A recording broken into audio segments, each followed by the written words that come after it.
When recording sales into QuickBooks, there are two primary workflows. With the first workflow, customers have a number of days to pay.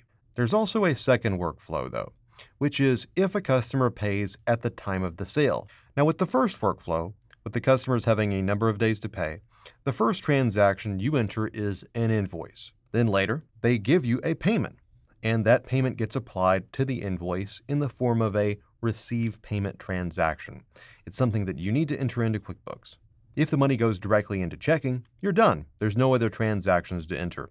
But if the payment is going to be deposited at the bank later or grouped together with other customer payments, there is one final transaction that needs to be made, which is a bank deposit. So that is the first workflow, if a customer is given a number of days to pay.